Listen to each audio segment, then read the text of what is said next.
नमस्कार दोस्तों। आज है हमारा रैपिड रिवीजन इन नर्सिंग का डे 15, जिसमें आज हम कवर करने वाले हैं haematology and immune system one liner. ये 50 वन लाइनर। आप हमारे चैनल पर नए हैं तो आप हमारा चैनल सब्सक्राइब कर सकते हैं। चलो शुरू करते हैं। RBC red blood blood cell क्या करती हैं? कैरी ऑक्सीजन यूजिंग हेमोग्लोबिन, यानी कि हेमोग्लोबिन का यूज करके ऑक्सीजन कैरी करती हैं। नेक्स्ट, नॉर्मल हीमोग्लोबिन क्या होता है? मेल में होता है 13 से 17 ग्राम पर डीएल और फीमेल में होता है 12 से 15 ग्राम पर डीएल। ये नॉर्मल रेंज होती है हेमोग्लोबिन। डब्ल्यूबीसी यानी कि वाइट ब्लड सेल क्या होता है? वाइट ब्लड सेल डिपेंड करती है इन्फेक्शन के अगेंस्ट, यानी कि हमारे इन्फेक्शन होने से बचाती है हमारे शरीर को, WBC. Next, normal WBC count कितना होता है? नॉर्मल डब्ल्यूबीसी काउंट होता है 4000 से 11000 पर क्यूब, यानी कि 4000 से लेकर 11000 सेल होती हैं क्यूब, एक क्यूब के अंदर। नेक्स्ट, न्यूट्रोफिल फाइट करती है किससे? बैक्टीरियल इन्फेक्शन से भी, neutrophil bacteria. Next, lymphocyte fight करती है वायरल इन्फेक्शन, यानी कि एल वी लव। लव से हम याद कर सकते हैं कि लिम्फोसाइट किससे करती है? वायरल से। एल फॉर लव, एल से वी, यानी कि lymphocyte viral. Neutrophil N B, N करती है बी, यानी कि neutrophil bacteria. Next, eosinophil increase होते हैं कब? एलर्जी होती है तब। और पैरासाइटिक इन्फेक्शन में ईओसिनोफिल इंक्रीज होते हैं। नेक्स्ट, बेसोफिल रिलीज कब होते हैं? हिस्टामिन के दौरान, यानी कि जब एलर्जिक रिएक्शन होती है तब हिस्टामिन रिलीज होते हैं और तब बेसोफिल रिलीज कर होती है, यानी कि बेसोफिल रिलीज करती है हिस्टामिन, यानी कि एलर्जी के रिएक्शन के दौरान बेसोफिल हिस्टामिन रिलीज करती है। Next, monocyte. Monocyte are phagocyte and become macrophage, यानी कि जो मोनोसाइट जो डब्ल्यूबीसी होती है वो फेगोसाइट करती है, यानी कि फेगोसाइट करके, यानी कि जो इन्फेक्शन हुआ है उस माइक्रो ऑर्गेनिज्म को अपने अंदर, मतलब उसको खा के मैक्रोफेज बन जाती है। नेक्स्ट है प्लेटलेट हेल्प इन क्लोटिंग, यानी कि जो प्लेटलेट होती हैं वो क्लोटिंग में हेल्प करती हैं। नॉर्मल काउंट होता है 1.5 से 4 लाख पर क्यूब। नेक्स्ट है एनीमिया इज लो आरबीसी, यानी कि आरबीसी की कमी से एनीमिया होता है और हेमोग्लोबिन का लेवल अगर कम हो जाए तब भी एनीमिया होता है। Next, iron deficiency anaemia show करता है क्या? माइक्रोसाइटिक हाइपोक्रोमिक आरबीसी को। यदि आपके शरीर में आयरन डेफिशिएंसी हो गई है तो जो आपको एनीमिया होगा उसके अंदर जो आरबीसी होंगी वो हाइपोक्रोमिक हो जाएंगी और माइक्रोसाइट हो जाएंगी, इनका आकार छोटा हो जाएगा और उनका रंग भी हल्का पड़ जाएगा। नेक्स्ट है विटामिन B12 की डेफिशिएंसी से एनीमिया जो होता है वो होता है मेगालोब्लास्टिक एनीमिया, यानी कि विटामिन B12 की डेफिशिएंसी से मेगालोब्लास्टिक एनीमिया होता है। नेक्स्ट है pernicious anaemia. Pernicious anaemia is due to lack of intrinsic factor, यानी कि इंट्रिंसिक फैक्टर अगर आपके शरीर में कम हो गए हैं तो पर्नीशियस एनीमिया हो जाएगा। Sickle cell anaemia is a genetic haemoglobin disorder, यानी कि सिकल सेल एनीमिया में जो आरबीसी होती है उसका साइज इस प्रकार का हो जाता है और ये एक जेनेटिक हेमोग्लोबिन डिसऑर्डर। नेक्स्ट है thalassaemia is a hereditary disorder, यानी कि ये भी एक जेनेटिक डिसऑर्डर है जिसमें एबनॉर्मल हेमोग्लोबिन बनती है। नेक्स्ट है एप्लास्टिक एनीमिया। एप्लास्टिक एनीमिया होता है बोन मेरो डिप्रेशन की वजह से, यानी कि बोन मेरो नहीं बन रहा है तब एप्लास्टिक एनीमिया होता है। हेमोलाइटिक एनीमिया क्या होता है? जिसमें आरसीबी डिस्ट्रक्शन होता है, यानी कि बहुत ज्यादा आरबीसी टूट गई है तो हेमोलाइटिक एनीमिया हो जाएगा। नेक्स्ट है रेटिकुलोसाइट काउंट। रेटिकुलोसाइट इंक्रीज हो जाता है, यानी कि आरबीसी रीजनरेशन, यानी कि अगर आपके शरीर में आरबीसी का रीजनरेशन हो रहा है तो रेटिकुलोसाइट का काउंट बढ़ जाएगा। नेक्स्ट है ईएसआर, यानी कि erythrocyte sedimentation rate. ESR is a marker, ESR is a marker of inflammation, यानी कि अगर ईएसआर बढ़ा हुआ है तो इसका मतलब है कि आपके शरीर में इन्फ्लामेशन हो गया है। नेक्स्ट है leukaemia is a cancer of WBC. WBC के कैंसर को क्या बोलते हैं? ल्यूकेमिया बोलते हैं।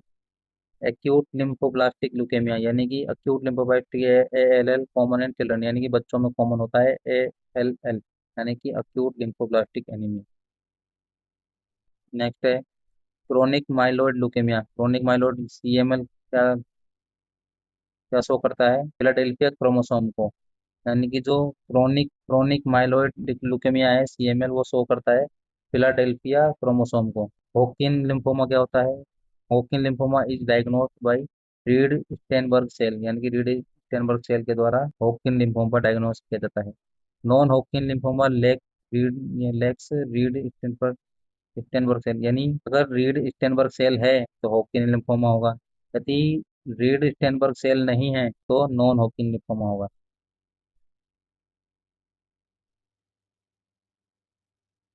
Multiple myeloma involve plasma cell malignancy, यानी कि प्लाज्मा सेल की मेलिग्नेंसी मल्टीपल माइलोमा में होती है।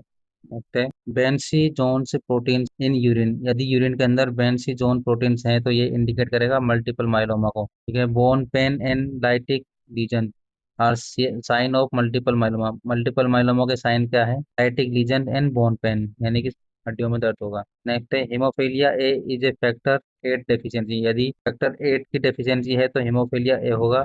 यदि फैक्टर 9 की डेफिशिएंसी है तो हेमोफीलिया बी होगा। नेक्स्ट है von Willebrand disease. Von Willebrand disease is a bleeding disorder. Bleeding disorder होता है वॉन विलेब्रांड डिजीज। नेक्स्ट है डीआईसी, यानी कि डिससेमिनेटेड इंट्रावास्कुलर कोएगुलेशन।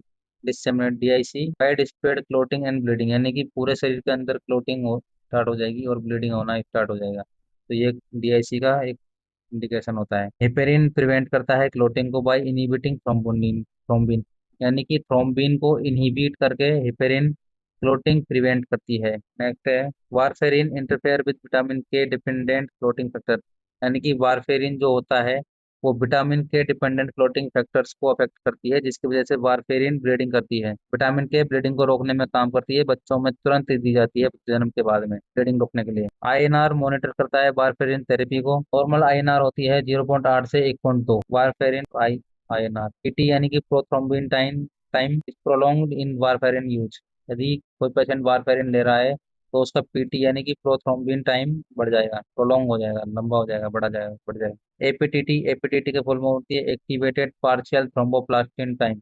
एपीटीटी, दोबारा सुनो, activated partial thromboplastin time is prolong with heparin, यानी कि अगर कोई पेशेंट हेपेरिन ले रहा है तो उसका एपीटीटी बढ़ जाएगा अगर कोई हेपेरिन ले रहा है तो। बोन मेरो बायोप्सी कंफर्म करती है ल्यूकेमिया एंड एप्लास्टिक एनीमिया को।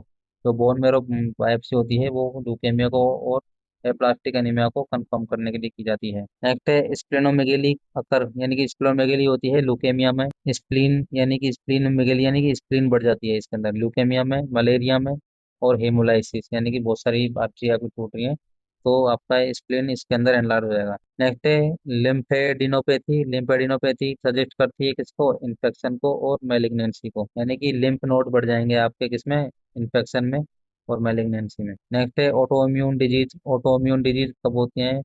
When the immune system attack on body, यानी कि हमारा जो इम्यून सिस्टम है वो हमारी खुद की बॉडी के ऊपर क्या कर रहा है? अटैक। तो इस कंडीशन को कहते हैं ऑटो इम्यून डिजीज। नेक्स्ट है एसएलई, यानी कि lupus is a systemic auto immune disease with malar rash, यानी कि ये एक सिस्टेमेटिक ऑटो इम्यून डिजीज है। कौन सी? एसएलई। और इसमें अंदर क्या बनते हैं? मेलर रेस, MALRS। रूमेटोइड आर्थराइटिस कोज करती है सिमेट्रिक सिमेट्रिक जॉइंट इन्फ्लेमेशन, यानी कि सिमेट्रिक जॉइंट इन्फ्लेमेशन करती है किसमें? रूमेटोइड आर्थराइटिस में। एएनए टेस्ट, यानी कि anti nuclear antibody test positive होता है किसमें? एसएलई में, यानी कि lupus systemic lupus allergy. SLE में एएनए टेस्ट पॉजिटिव होता है। एचआईवी का अटैक में CD4+ TL पर सेल हो, यानी कि एचआईवी जो वायरस होता है वो CD4 और TL पर सेल पर अटैक करता है। AIDS is diagnosed when CD4 count less than 200 cells per mm cube, यानी कि अगर आपको एड्स डायग्नोस हो गया है तो इसका मतलब है कि आपके अंदर जो CD4 सेल है वो 200 से कम हो गई है। अपॉर्चुनिस्टिक इन्फेक्शन अपीयर, और इसके बाद जो अपॉर्चुनिस्टिक जो ऐसे इन्फेक्शन जो हमारे शरीर में नॉर्मली नहीं होते हैं वो इन्फेक्शन भी अब हमारे शरीर में होने लग जाएंगे अगर CD4 काउंट 200 से कम हो गया है। नेक्स्ट है ELISA is a screening test for HIV. HIV के लिए जो स्क्रीनिंग टेस्ट होता है उसका नाम होता है एलिजा। नेक्स्ट है western blot is a confirmatory test for HIV, यानी कि एचआईवी का कंफर्मेशन टेस्ट किससे किया जाता है? वेस्टर्न ब्लॉट से किया जाता है। Immunoglobulins are antibody IgG, IgA, IgM, IgE, IgD, यानी कि हमारे शरीर के अंदर 5 इम्यूनोग्लोबिन्स होती हैं।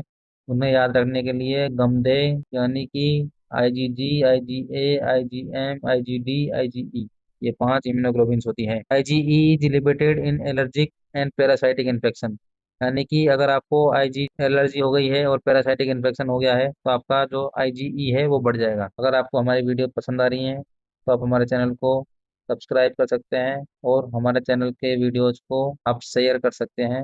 हम अगर आपका कोई सुझाव है तो आप हमें कमेंट के द्वारा बता सकते हैं। आपके लिए कमेंट ऑप्शन हमेशा ओपन है। Thank you.